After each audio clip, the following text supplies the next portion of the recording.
লাইলাতুল কদরি খায়রুম মিন আলফি শাহর, হাজার মাসের চেয়েও সেরা। 83 বছর 4 মাস টানা ইবাদত করলে যেই সওয়াব, কদরের রাতে ইবাদত করলেও তার চাইতে বেশি সওয়াব দিয়ে আপনার আমলনামা ভরে দিবে কে? হ্যাঁ, রমাদান নাম শুনলেই মুমিন হৃদয়ে বয়ে যায় প্রশান্তির ফল্গু ধারা, ঠিক কিনা? একটা আনন্দ, একটা উচ্ছ্বাস আমাদের হৃদয়ের মধ্যে চলে আসে। রমাদান সাইয়্যিদুশ শুহুর, 12 মাসের মধ্যে সব চাইতে শ্রেষ্ঠতম মাস রমাদান আল মুবারক আসছে।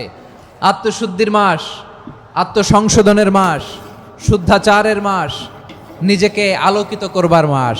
এই রমাদানুল মুবারকে আমাদের কি করণীয়, কি বর্জনীয়, what to do and what not to do, এই টপিকসের উপর কিছু কথা আপনাদের সামনে উপস্থাপন করব ইনশাআল্লাহ। ওমা তাওফীকি ইল্লা বিল্লাহ।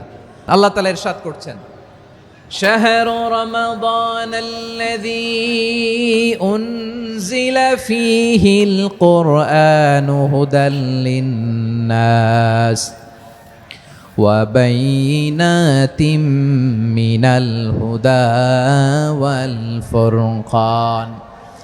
আল্লাহ বলেন, রমাদান এমন একটা মাস যে মাসে কোরআন নাজিল করা হয়েছে।